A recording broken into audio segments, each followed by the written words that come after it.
All right. Hey, everybody, it's Tara Bryan, and you are listening to the Course Building Secrets podcast. I have a special guest for you today. Jaclyn Ricchio Stover is here today to talk about her experience with online courses. So excited to welcome her today. And Course Building Secrets podcast, as you know, is the podcast that gives you actionable tips for creating, selling, and launching your online course business. So welcome today, Jaclyn, to the podcast. So happy to have you here today. Thank you. I'm really excited to be here and to talk about this. I'm a teacher at heart. So this will be great. Awesome. Very cool. So let's just start off. Just give me a sense for your journey. What brings you into this space today, and how is online courses or online programs a part of your business model? Yeah. So I will start with, my background is in education, and I was a kindergarten teacher, and I taught second grade and third grade. And I also taught English online to kids in China for a few years. And so getting people results or getting those learning outcomes and moving people along, that is really important to me. But so my journey to getting online, I was a teacher. I left the public education world and didn't really know what I was going to do. And also during that time, I was really working on my own health. I was very unhealthy when I was a teacher. And also my stress levels were so high and I didn't know how to cope with stress. So starting a blog was just kind of something that I did for myself. And as I was getting healthier, people were kind of contacting me what are you doing? And I started running and also kind of experimented with a bunch of different diets and kind of fell down this somewhat disordered eating path. So the blog kind of started being more about my experience with running and how running really, it became part of my life, and people know me as a runner now, which is crazy because a decade ago, I was not athletic and running was not a part of my life. And then food wise too, it just became, people know me as a healthy eater. I talk about imperfect eating. You don't have to be way on a diet or way off a diet, but let's do well with food. So when I started, I had the blog going and people would contact me can you help me with these things? And I got certified as a health and life coach, and I started coaching people. And with the health and life coaching certification, they actually gave you some templates of how calls could go. And so I was using those templates, but people were not moving along. And I started to dread what I was doing because I was no one's getting results. We're getting on the phone or we're getting on a Zoom and we're talking, but like you said, actionable tips, people are not taking action, and I don't know what to do to help people take action. So I started to have more anxiety about what I was doing, and also fear, well, maybe this isn't for me. Limiting beliefs, just maybe this isn't the right path. It was kind of a mess. And so I did that's when I found online courses, and I was maybe I need to build a course around this. I liked that because as an introvert, I was I don't have to do phone calls anymore. I'll just put it in a course and help people. But what I found with that was if you don't have a good course, people don't take the course. And so even if you have good information in there, if it's not presented in a way that people can take action, they're not going to get that transformation. So I really I had to figure out a lot with this. And also I think that sometimes I look back and I'm man, I had no idea this was going to be as hard as it is. But yeah, there's been a lot of twists and turns in this journey. Mm-hmm. So cool. All right. So there's so much there I want to unpack. So yeah. That's awesome. I love hearing people's journey because it's so interesting kind of, where you started and then what kind of led you down this path. And so, we just talked the other day for the very first time. And so it's been great to get to know you a little bit. I actually also was a teacher. And I taught elementary school, and I can see it in you. Not exactly my thing. And so I actually, that's when for me, my journey went to going into corporate and teaching adults, which adults are really just kids in bigger bodies. I say that all the time. It's really true. And so everything I do kind of has that that slant to it, right? Where it's like, okay, so how do we engage? How do we entertain? How do we make sure people are getting results? But so I love that you are also a teacher, because and honestly, I've gotten a lot of inquiries lately from people who are teachers who are like, I don't even know how to get into this world. Like, how do I switch gears and do this? So I love hearing stories of people who actually have done that. And I love that your path is a little bit different than sort of just going into, corporate and teaching in corporate. So you decided to, were you looking for a job, and then in the interim you just started blogging, and then it turned into something? Is that how that happened? It was, yeah, it's so weird because I would say, like, since I left teaching, I've had like 8 million different jobs, but blogging or like putting myself on the internet is the one thing that I have stuck with over, I don't know how long it's been since I left teaching. But yeah, I was, when I left teaching, I worked for a tech startup here in Chicago. And then my husband, then boyfriend, we moved to Atlanta for a few years, and I got another job at a different tech startup. I also finished a maternity leave position at a school. So there was a lot of, it wasn't like I left teaching and I was like, this is what I'm going to go do. I'm going to go teach adults. I was like, I don't know what I have to do with my life. Like, I had to figure out so many things. I actually was a nanny for a while for a couple different families. So it was not like a clean like leave from teaching there. And then I shared too, like, I taught online, I taught English online. So there was like a lot of like going back a step forward, 2 steps back, dancing around, trying different things. But that's just my path. Mm-hmm. Well, and that's super cool. So then you decided you're doing the blog, and you're getting some traction with that. You're just sort of sharing your journey and what works for you and your tips. And I think that the other thing that's super interesting about that is a lot of times people, they'll have an expertise, or they'll have a passion or a hobby or something, whatever it is that they have, but there's a huge difference between like having it and monetizing it, right? So how did you go and take that leap? Like you said, you went and got a health coaching certification. But why didn't you get a help or get a certification on something else? Like, what was it about what you were doing that sort of changed from a hobby to something that you wanted to help other people with? Yeah. It's a good question. So I think at the time I was like, should I go back to school? So I have my master's degree in education as well. And I think at that time too, I had just finished paying off my student loans, and I was like, I don't want to take on more debt. Like, I just don't. And also because I was not super 110% sure of what I was doing. So I did get a health and life coaching certification, but the investment wasn't as much as getting another master's or a doctorate, and also the time commitment. It was about a year that I spent working on this. But that also, I think making that investment in that did, it was a decent amount of money, but it was like, okay, cool. Like, you're actually going to spend time on this and try to make money with this and be serious about this. But yeah, I'm sorry. Did I answer the question? No, yeah, I think it's just, like, but what was that moment that you decided that I'm going to take this thing that I'm doing, my hobby, or this experience that you've created, and turned it into a blog? Like, what was that moment that you decided that you wanted to actually monetize that piece of your expertise, right? Because you could have gone and, made money in a ton of different ways.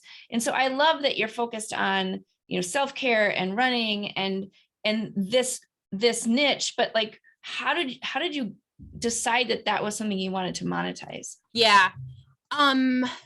There's this thing that I keep coming back to also, is that there's no one really doing exactly what I'm doing.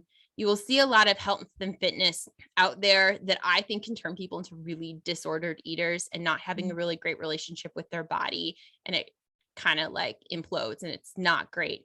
And so the approach that I have to food and to exercise, I don't really see anyone else doing out there. So I do still feel this calling or this need. Anytime that I feel like, oh my gosh, things are not going well, like, seriously, I will get an email from someone that's like, I have tears in my eyes. I just listened to this podcast that you did with, so-and-so 3 years ago. Thank you so much. And it's like, my gosh, like there's a need for this. There's a need for this, and no one else is filling this need. You need to continue on with this.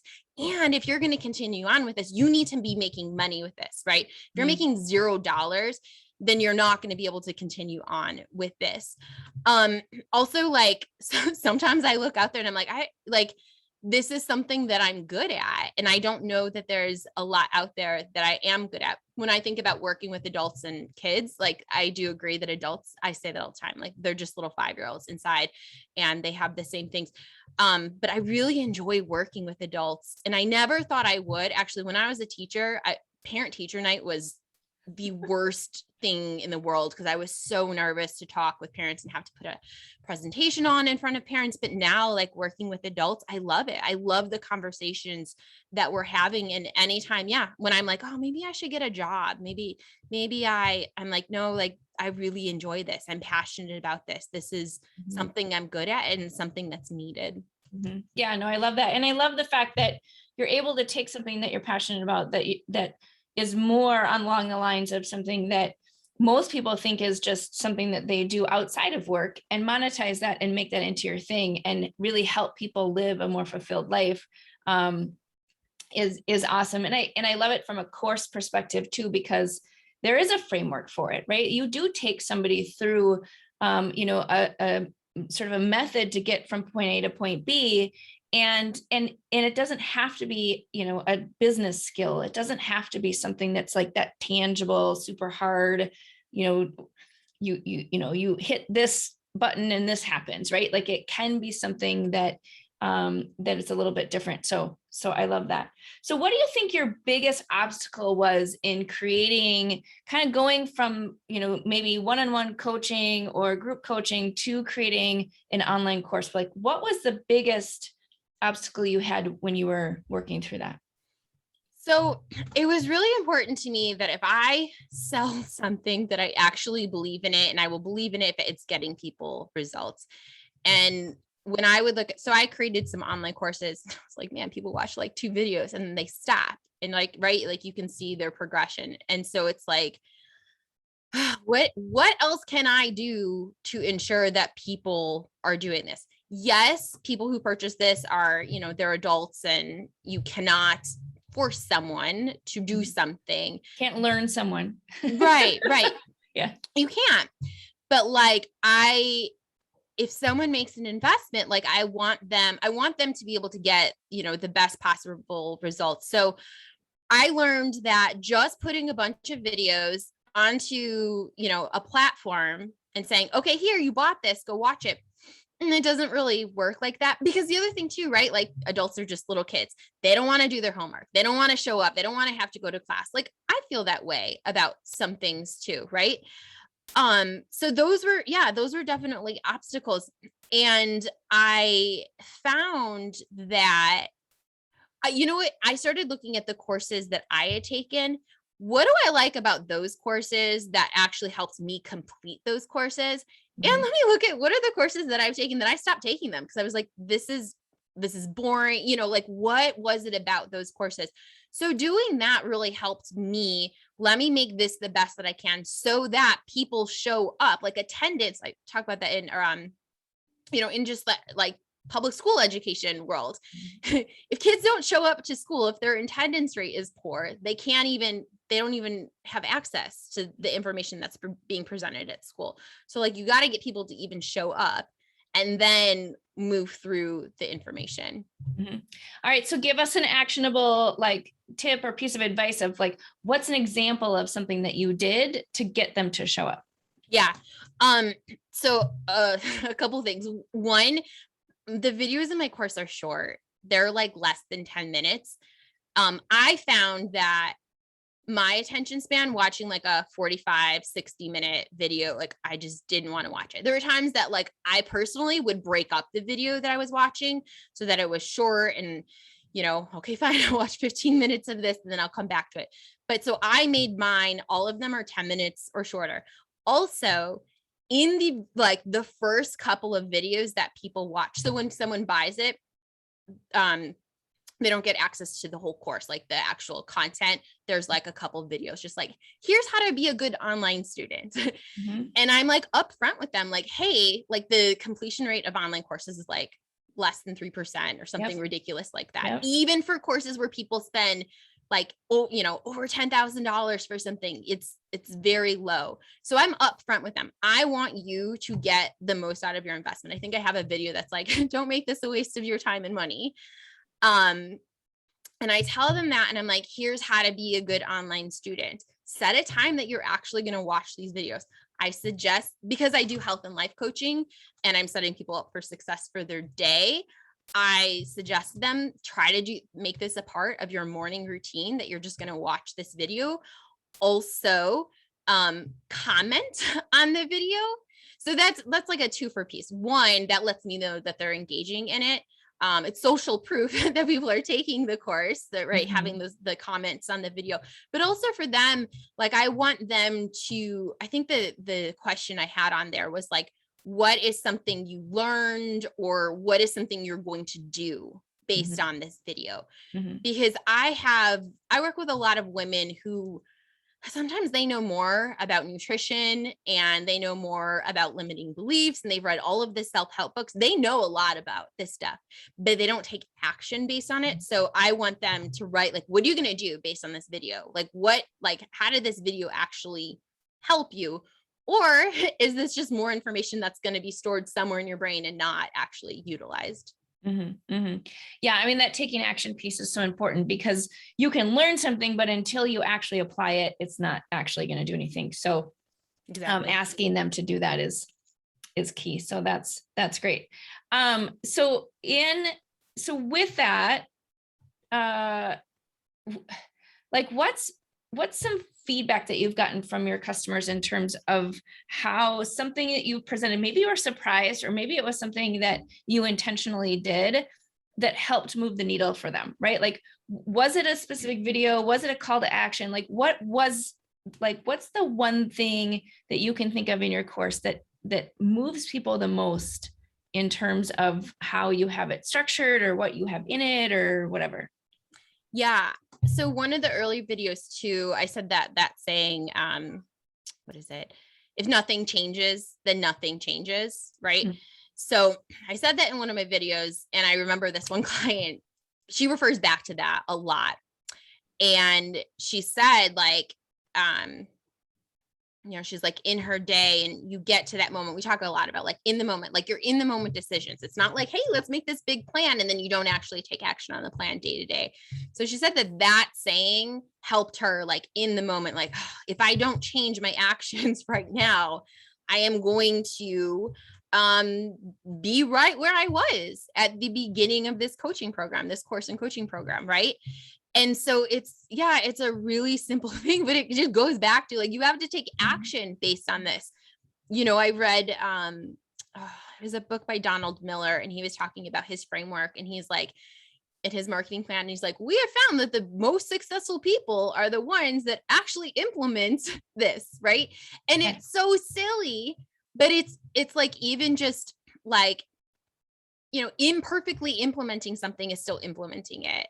Right. And so it's that like taking action instead of just saying, F it, next time. Yep. Yeah, that's huge. Well, and what's interesting about just even talking about what Donald Miller said was that it's almost like an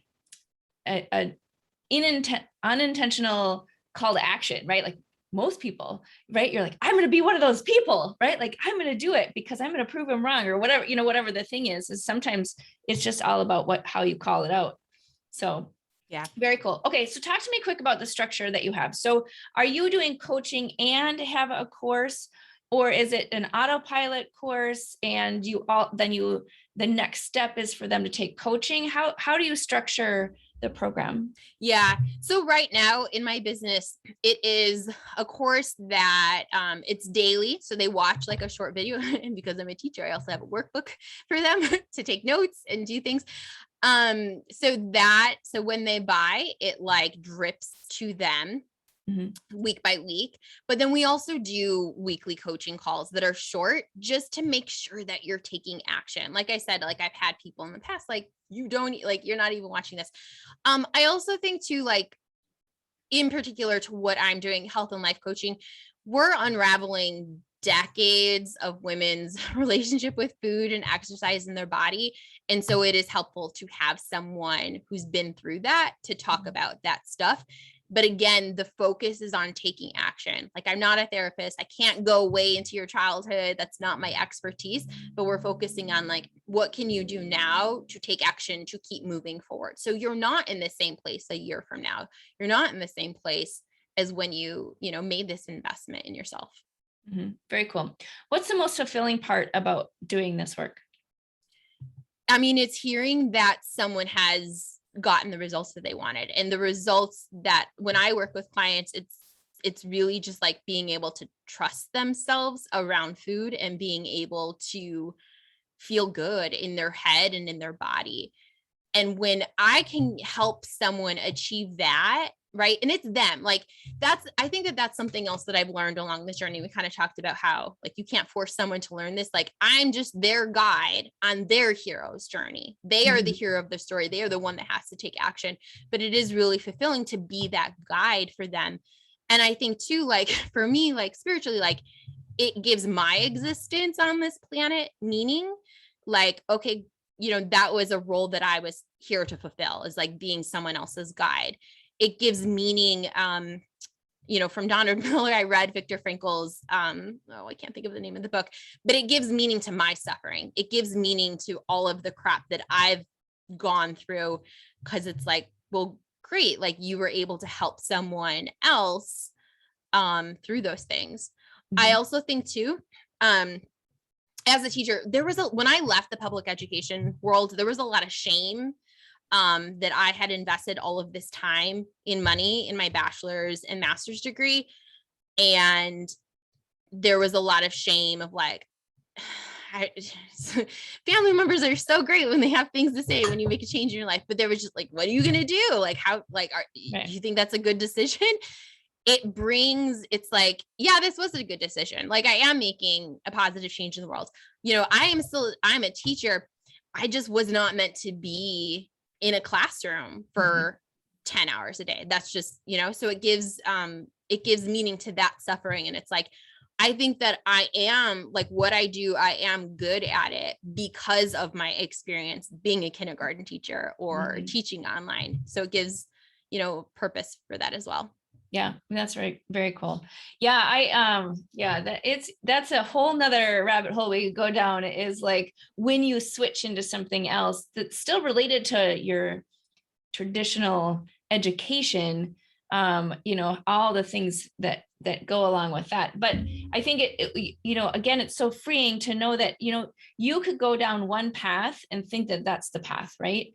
And then you can veer off. You're still using your skills, you're still using your talents, but you're just doing it in a different way, and actually a way that serves you and your people so much more, and gives people that gift of being able to work with you in a totally different way than you were working with your kindergartners. So that's awesome. And remembering that so many of the things that you used when you were in kindergarten, teaching kindergarten, you actually could use while you're trying to engage and get your learners excited about what you're doing, right? Because as we know, as educators, it's not about the information you give people.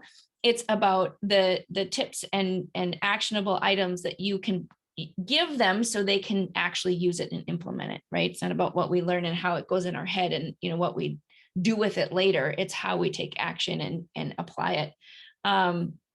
So that's super cool. Okay, so I want to just dive into one additional topic. It's a little bit off the like online course path, but similar. So one of the biggest sort of beliefs or challenges that a lot of people have as they're sort of switching into doing more online courses, so less one-on-one work, less group, like I'm going to show up every day or, every week or whatever, and run through this program, and more moving it online, is they're going to lose that connection to people, that ability to help, to serve, to connect with people, and to get them into action, right? Versus if we're having a one-on-one interaction, it's going to be much more, successful or whatever. So talk to me a little bit about how did you have that challenge? And if you did, how you overcame that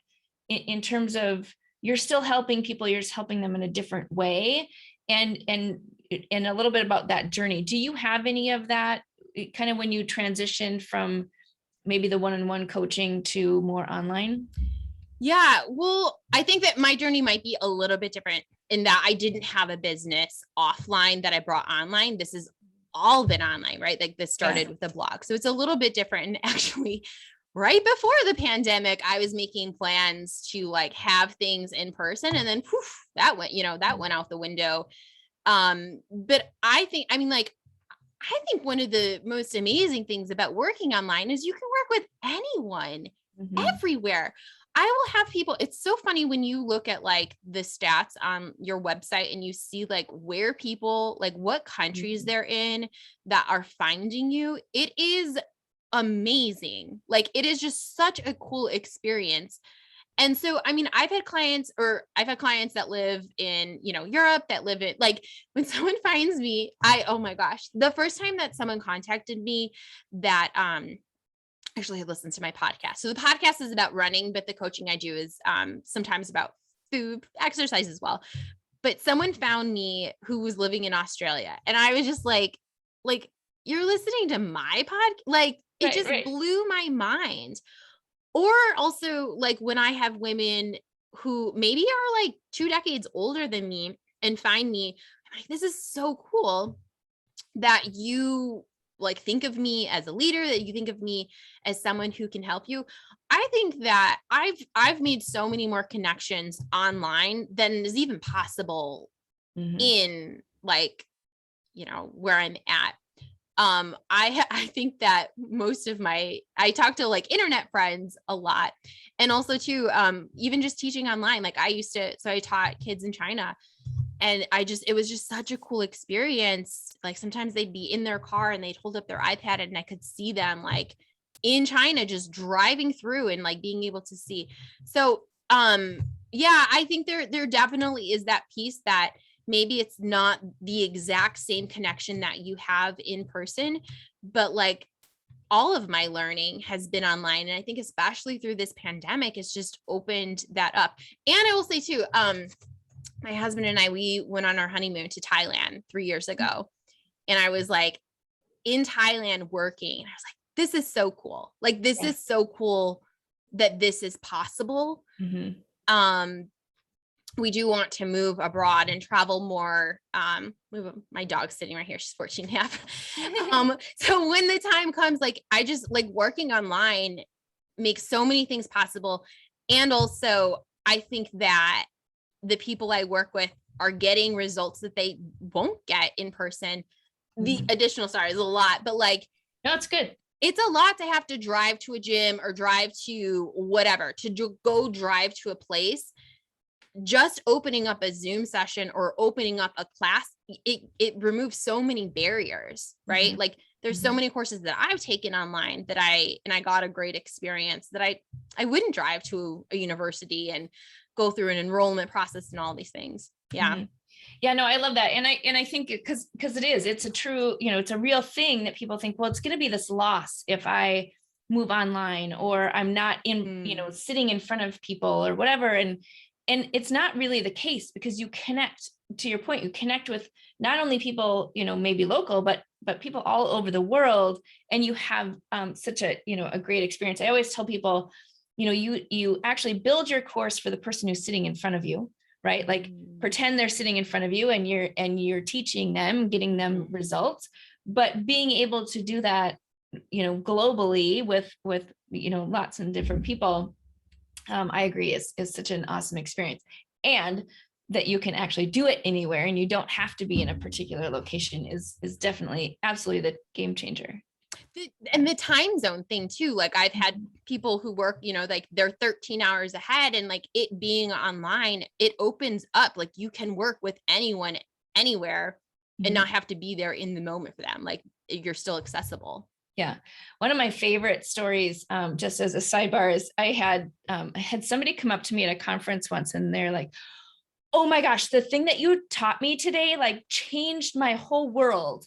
And I was like, did I talk to you today? Like, I haven't even seen you today. What are you talking about? He's like, oh, I mean, the video I watched in your course today, like changed my world. And I was like, oh, but that was for me, the first moment that I was just like, oh, I'm like actually making an impact when I'm not actually live with somebody, is that what I have created actually creates that impact. And for that was the moment for me that I knew that there was something about being able to have something recorded or have an experience that was created that somebody could benefit from, even when I'm not there, right? Like I could be sleeping, I could be doing whatever else. But when he said that, I was like, oh yeah. Right. Like it's not just about me recording my thing and putting it out there. It's about the fact that somebody can actually benefit from it and take action from what I've just said. And I'm not even there. Yeah. You get to help so many more people. And then also like your actions from 3 years ago, like I shared, I was on this podcast, I want to say it was like 3.5 years ago. And I still have people who come over from that podcast and like sign up to work with me right away. And it's such a weird feeling when they tell me that that's where they came from. Cause I'm like, we recorded this podcast on Anchor, like the podcasting thing.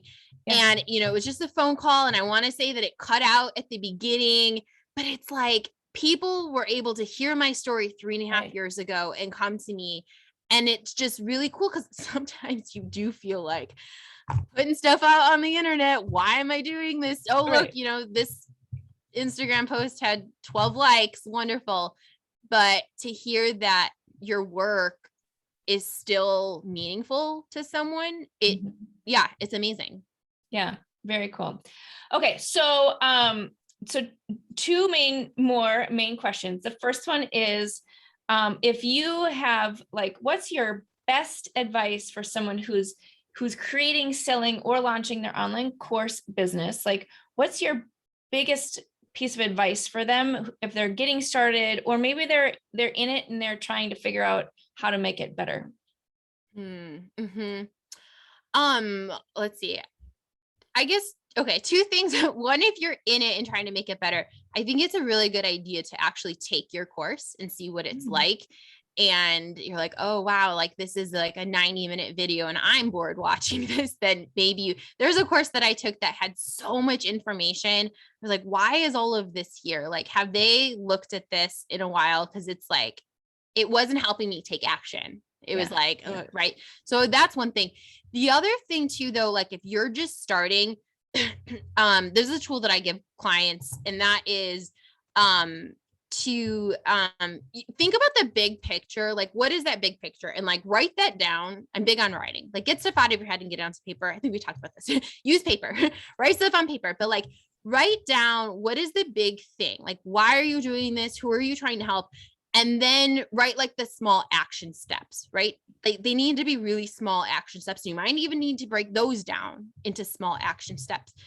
And then if you are so, you feel like this work is really tedious and you're doing a bunch of action steps and you're getting lost, you need to connect to what is the big picture? What is that? So it kind of like, it can feel really overwhelming to do this stuff. And I think too, like it can feel really isolating. So if you just keep connecting back to like, who are you trying to help? And what is that journey that they're on? You're being their, their guide. I think that that's really helpful.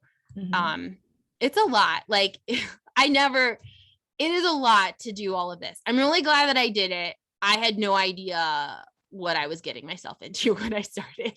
Yeah. Yeah. Well, and it is. And that's the thing, is breaking it down into small pieces.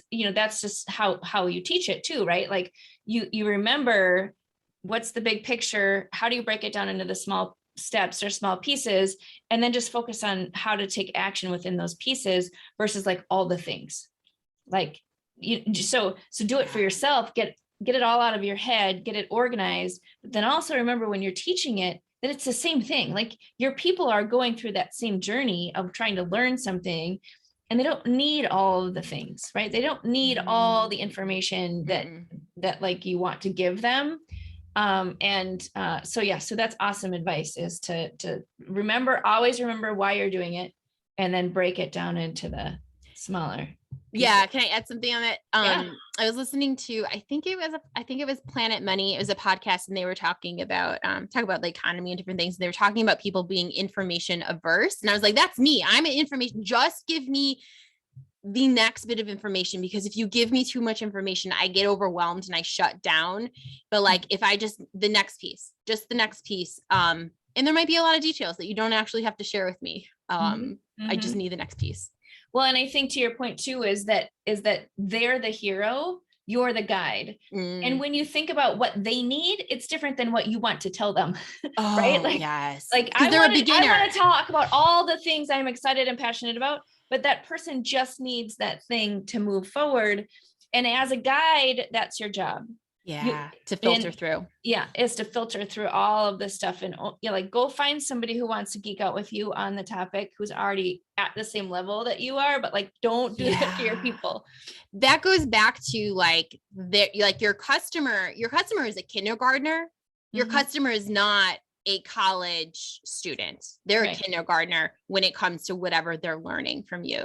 And then they're going to go to first grade and second grade, but like they're a kindergartner when they come to you.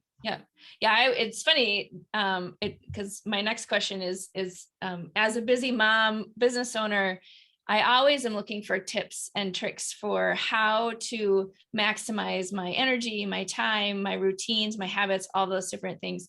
And so I know you're going to talk to me a little bit about self-care and running, but before you do that, my example for that, because I love that you just used the kindergarten example, but mine is like, you don't like decide to run a marathon and then go out and run 26 miles, right? Like you start by just going for a walk, or, maybe running down the block, or running, around the block or whatever. Like you can't get somebody to go from being on their couch to running a marathon all in, a very short period of time. You have to, that's why you train for it. That's why you take steps, and you build on your base.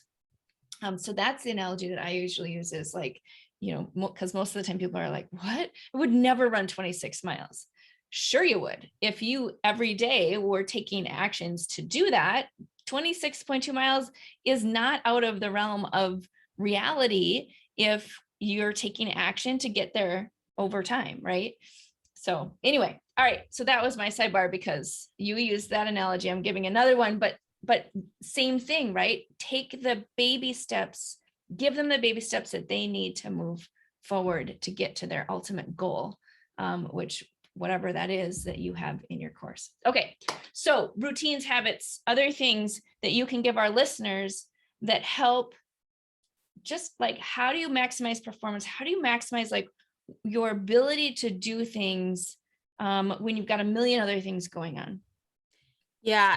This is always a work in progress. So let me not like say that I'm perfect at this, but for me, I think that it's really important. So I start my morning like some self-care stuff, but it's important because it is really easy to leave your job being a teacher, or leave your job being a nurse, or working in the corporate world, and recreate that same crappy life while working on your own, which is something I've fallen down so many times, is thinking, oh, well, because I work for myself and because grind culture, I should be working 80 hours a week and I should hate this entire journey. And then it's like, just go get a job instead. If you're going to hate everything, it's easier to get a job, right? Like it's easier to just clock in and clock out than it is sometimes to do what we do. Yeah.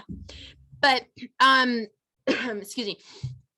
But yeah, like, so some self-care stuff, and then we'll talk about like business stuff, but like we start every morning, my husband and I, we take our dog for a walk around the block. And it's really important that we do this so that one, we're, taking care of her and I'm being a good dog mom, but two, like for us, that we're taking time to be with each other, and then we're outside in nature and we're away from technology. And I think this became even more important during the pandemic. Like, we're not watching CNN for 24 hours a day. At least we'll get 10 minutes away from what's happening in the world. So I think that that is really important. And that's something that I tell my clients to do, like, go take a walk. Like, I know you think you need to tend your kids, but can you ask your husband to watch the kids while you go take a walk in the morning? It's just so important. It's good for your physical health, your mental health, everyone should start their day with that. Yeah. And then I also start with reading a book. I'll read for either 10 minutes or 10 pages. It kind of depends on the density of the book. If it's a really dense science book that I'm reading for 10 minutes. If it's more fun and it's easy to digest, I'll read 10 pages. But just having that, and I do that every day. And I write and I journal like my intentions for the day, affirmations, all the self-help stuff that everyone says. But my goal, again, is to make it quick. So it's not that it's something that I dread and it's taking up a lot of time.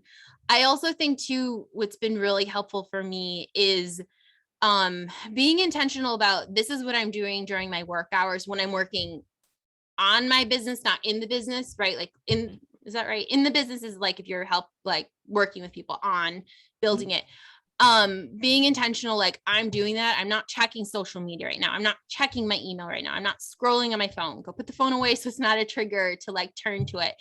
And noticing, like, if I am wanting to get up to turn to my phone, maybe I just need to go take a walk. That's actually probably going to help me clear my brain more than numbing myself, and also feeling like I'm not far enough ahead by comparing myself to people on social media. Right. Yeah. And then, but yeah, I'm really, really big. My mind is really scatterbrained. I go all over the place. So I write everything down on paper. I know people are big on technology, but like, anytime I can use my pen to paper, it just helps me in being able to cross things off and get, like, is it dopamine? I don't know what you get when you accomplish a task. Yeah. So that's really important to me. And I think too, actually I got it from Donald Miller, but at the end of the workday, even just crossing things off, but writing down what I got done and how that moved me forward. And is there anything I need, what's on for tomorrow? The last thing, it's maybe not, it's kind of, I don't know if it's about maximizing, but it's just about like the self-care piece of like, closing the computer and closing the phone. I read this thing one time where they're like, back in the 90s or early 2000s, you logged off of a computer, you logged off of AOL, right? And you were done. But now you're always on. And so closing everything down, and my husband and I, we go to a gym in the day, and that really helps me. Like, if I have tightness in my chest, it helps relieve that. But like, that's been something I think, especially while working from home during the pandemic, it's really easy to be connected constantly. But again, going back to, I don't want to be connected constantly because it just overwhelms me. And I feel, again, I'm like, I need to close my brain on these things, and I need to like participate in the marriage that I'm in or live in the city that I'm in. It's important that if I'm building something and I don't know what's going to come like in the next few years. I do have like different visions of like where I could go with things, but I want to make sure that whatever it is I'm building is something that, I believe in, but also I enjoy. Like, I want to enjoy the life that I'm living. And again, not make it the crappy life that I had a decade ago. Yeah. That's awesome. It's funny, something that came up for me when you were talking is the sense of, when we were working offline or, had, face-to-face groups or whatever, like there was a time that was over. Yeah. Right. Like you would say, well, I'm doing this workshop, or I'm in class, or I'm in, at my job until this time. And then you physically would get up and go, or they would leave or whatever. And in the online space, we don't really have that. So it's so true what you're saying, that like you have to log out. And it's funny when you said the AOL thing, I'm like, I can hear the beep, right? But how important that is to our work is doing that. And that's so fascinating, because I don't think that I've even thought about that in the sense of, how do I log out of working with my clients for the day? How do I separate myself? So even if they're sending me a text, or they're sending me a Voxer, or whatever they're doing, I'm not even present to that outside of the time that that are my working hours, which is another part of the problem, is we don't really have working hours when we're doing it online. But that's so fascinating to think about. How do we log off? What does that look like? Whether it's putting the phone down, or, literally logging out of our computer, and setting those boundaries in terms of when we're working and when we're not working. Yeah. Boundaries. That's been a big conversation lately with people, is like learning to set boundaries. You only learn that you need to set a boundary once you feel like your boundary has been crossed. Right. And right. Yeah. oh, Then you're like, wait a minute, this doesn't feel good. Yeah. Mhm. Totally. All right, cool. All right. So what's one book, resource, or tool that you would recommend to our listeners? I know you talked about Story Brand from Donald Miller. Any other books or tools or resources that you love as helping you through this experience? Yeah, I am really big on Donald Miller. And I will say his book, Business Made Simple, I really liked it. It goes through 60 days. And that's kind of like what inspired me in the course that I made. So it's 60 days and there's 60 videos that go with it. The structure of that really helped me. I don't know that there was always an actionable tip that you could complete during that day. So it was something that I had to change, but seeing that and being a student of that course, I think it's good. Yeah. Mm-hmm. Very cool. All right, awesome. And where can our listeners find you online when they are looking for your solution? Yeah. So a couple places. One, the podcast is called Actually You Are a Real Runner, and Tara will be a guest on it in September. So check for that episode. Yeah. We talk about running, which is really cool. So that's the podcast. And then the website is systemsforselfcare.com. There's blogs on there. There's a free course on moderation with food called Moderation Made Easy. And then my Instagram is Jaclyn.Ricchio.Stover. Awesome. Very cool. All right. Well, there you go. There you have it. You got all sorts of great tips and advice today from Jaclyn. So thank you for being on our show. We appreciate it.